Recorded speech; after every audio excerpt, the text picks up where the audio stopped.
ये जो हमारी बैक को सपोर्ट करेंगे वो हैं हमारे पास हिप एक्सटेंसर मसल्स और स्पाइन फ्लेक्सर मसल्स। तो हिप के एक्सटेंसर मसल्स मतलब जो हमारी पोस्टीरियर साइड के ऊपर पोस्टीरियर थाई मसल्स और पोस्टीरियर हिप मसल्स हैं, वो सपोर्ट करेंगे बॉडी की जो है ना वो मतलब बैक को मेंटेन करने के लिए, बैक के पोस्चर को मेंटेन करने के लिए। और जो हमारे एब्डोमेन के एंटीरियर साइड वाले मसल्स हैं ना, जो फ्रंट वाले मसल्स हैं, उनको कहते हैं स्पाइन फ्लेक्सर मसल्स। वो और जो हिप के पोस्टीरियर साइड के ऊपर और थाई के पोस्टीरियर साइड के ऊपर मसल्स हैं ना अटैच, वो करेंगे बैक को मेंटेन करेंगे लाइन पोजीशन के अंदर। देन ये हमारे हेड को भी मेंटेनेंस, हमने हेड की मेंटेनेंस भी कर ली डिस्कस, और हमने अपनी पूरी बैक की मेंटेनेंस भी कर ली। अब हम लोग आ जाते हैं किसके ऊपर, अपनी लेग्स के ऊपर, नीज़ के ऊपर और फुट के ऊपर। जो मीडियल हिप रोटेटर मसल्स हैं ना, देखें, आप अपने पाँव को अंदर वाली साइड के ऊपर मूव करें तो ये मतलब मीडियली रोटेट हो रहा है, यानी मीडियल लाइन की तरफ रोटेट हो रहा है। तो जब आप अंदर वाली साइड के ऊपर अपने लेग को मूव करेंगे तो जो मसल्स ये हिप के बाहर वाले मसल्स हैं ना, लेटरल मसल्स, ये स्ट्रेच होंगे। ये मसल, तो ये वाले जो मसल्स हैं ये है मीडियल हिप रोटेटर्स, क्योंकि ये हिप को मीडियली यानी इनवर्ड रोटेट करवा रहे हैं। तो ये वाले मसल्स जो हैं ये बॉडी को बॉडी के लाइंग पोजीशन के अंदर, जब बॉडी रोटेट है ना, मतलब इसके अंदर बॉडी की जो पूरी लेग है वो रोटेट एक्सटर्नली ही है, जिस तरह से हम लोगों ने फर्स्ट के अंदर पोजीशन के अंदर पढ़ा था। तो इसके अंदर जो मीडियल हिप रोटेटर्स है ना, ये हमारी लेग को रोटेट नहीं करवा रहे मीडियली, ये सिर्फ हमारी जो लेग है उसको एक्सटर्नली स्टेबलाइज किए हुए हैं। सिर्फ मैंने मीडियल हिप रोटेटर्स जो है ना उनका इसलिए एग्जांपल बताई है, मतलब रोटेशन उनकी इसलिए बताई है क्योंकि जब आप अंदर की तरफ रोटेशन करेंगे तो आपको प्रोमिनेंटली जो है ना वो अपनी मसल्स, साइड हिप मसल्स के अंदर जो है वो स्ट्रेच फील होगा। तो वो वाले मसल्स जो हैं वो स्टेबलाइज करते हैं हमारे इसको, हमारे लेग्स को एक्सटर्नली। जिस तरह से हम लोगों ने ये देखें, ये फर्स्ट पोजीशन के अंदर, हमने पोजीशन के अंदर ही ये बात को डिस्कस किया था कि बॉडी लंबर इज, हाँ, फॉल इनटू द, हाँ देखिए थर्ड पॉइंट लिखा हुआ है fall into the position of lateral rotation. तो जो लेग है वो रोटेट लेटरली ही होगी, लेकिन जो उनको स्टेबलाइज कर रहे हैं वो हमारे हिप के मीडियल रोटेटर मसल्स हैं। ठीक है, इस कॉन्सेप्ट को जो है ना वो क्लियर रखना है। अगर किसी को ना समझ आई इस बात की तो वो मुझे दोबारा पूछ ले। ये वाली कॉन्सेप्ट वाली बात है। अच्छा, इफ़ेक्ट्स एंड यूजेस, ये इफ़ेक्ट्स एंड यूजेस है, ये भी एक्स्ट्रा स्लाइड है, ये भी कट होनी है। अच्छा, इफ़ेक्ट्स एंड यूजेस, सबसे पहले ये एक इजी पोजीशन है क्योंकि मसल वर्क इतना ज़्यादा है ही नहीं। जो हमारे हेड के रोटेटर मसल्स हैं वो भी हमारे हेड को स्टेबलाइज ही कर रहे हैं। जो हमारे वो मसल्स हैं, मीडियल हिप के रोटेटर मसल्स हैं, वो भी हमारी लेग्स को, हमारी नीज़ को और हमारे एंकल को, जो सरों को स्टेबलाइज ही कर रहे हैं। तो एज स्टेबलाइज के अंदर जो है ना वो कोई भी मसल्स एज सच कॉन्ट्रैक्ट नहीं कर रहा, सारे मसल्स जो हैं वो अप्रॉक्सीमेटली रिलैक्स्ड स्टेट के अंदर ही है, स्पाइन लाइन पोजीशन के अंदर। तो इस वजह से ये काफ़ी इजी पोजीशन है और ये सूटेबल पोजीशन है फॉर मैनी एक्सरसाइजेज। जिस तरह मैंने पहले भी बताया था कि अगर हम लोग किसी और पोजीशन के अंदर एक्सरसाइज करवाएंगे तो हाफ एनर्जी जो है वो पोस्चर को मेंटेन करने के अंदर जो है ना वो सर्व हो जाएगी। तो जिन मसल्स के ऊपर हमने काम करना है उनके ऊपर हाफ एनर्जी आएगी, यानी कम एनर्जी आएगी। अगर हम लोग लाइंग पोजीशन में करवाएंगे मूवमेंट तो पूरे मसल्स जो है वो रिलैक्स हैं, तो सारी एनर्जी जो है वो सिर्फ उन्हीं मसल्स के वर्क के ऊपर जो है ना वो सर्व होगी जिनमें हमने एक्सरसाइज परफॉर्म करवानी है, जिसमें हमने स्ट्रेंथ गेन करनी है। तो इस वजह से ये जो लाइंग पोजीशन है वो काफ़ी सूटेबल पोजीशन है एक्सरसाइजेज के लिए या फिर मसल की स्ट्रेंथ को मेंटेन करने के लिए, मेंटेन कह रही हूँ, गेन करने के लिए। This is a static posture. अच्छा, स्टैटिक पोस्चर, हाँ, क्योंकि इसका जो अलाइनमेंट है बॉडी की, the alignment of the body same as the standing static posture.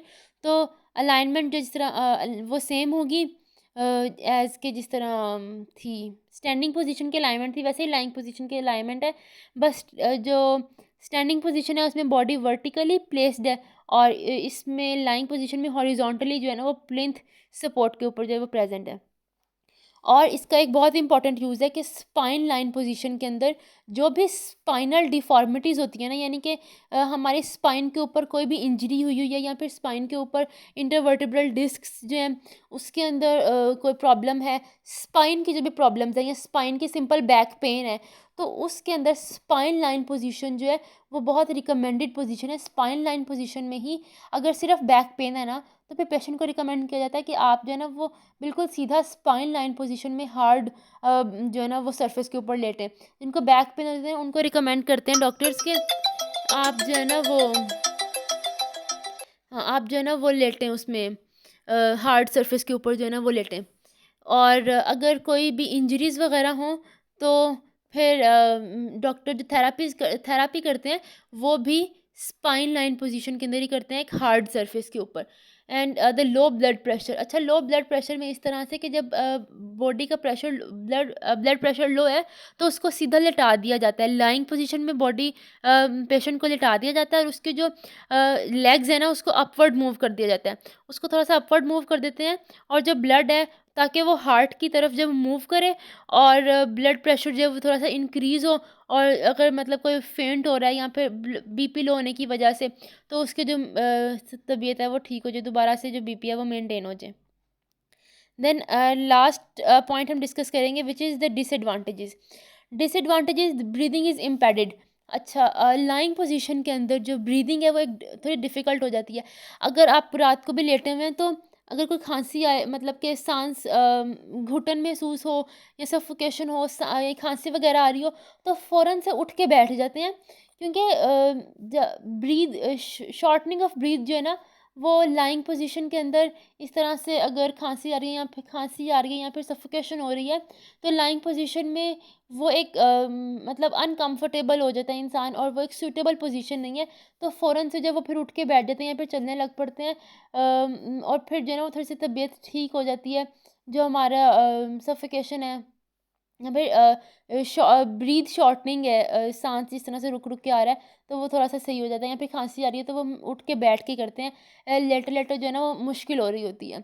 Then high blood pressure में जब ब्लड प्रेशर हाई होता है या फिर कोई भी हार्ट का मतलब प्रॉब्लम है, जिस तरह से अगर हार्ट अटैक भी खुदा ना खास्ता हो रहा है तो उसमें भी ये होता है कि उसमें एक मतलब सिम्टम है कि शॉर्टनिंग ऑफ ब्रीथ। तो जब सांस मतलब रुक के आएगा, ब्रीथ शॉर्ट होगी, तो लाइंग पोजीशन के अंदर जो है ना वो आपको अपना सांस बहाल करने के अंदर जो है वो मुश्किल होगी। तो इस वजह से फिर उसके लिए सिटिंग पोजीशन रिकमेंडेड होती है या फिर आप स्टैंडिंग पोजीशन के अंदर आ जाएं। और प्रोलॉन्ग पोजीशन में कॉज डिस्कम्फर्ट, आप कभी भी किसी भी पोजीशन में कॉन्स्टेंटली लेटे रहें तो आप थक जाते हैं। वो एक लाइंग पोजीशन नो डाउट है काफ़ी रिलैक्स्ड पोजीशन है, लेकिन फिर भी जो है ना वो आप थक जाते हैं।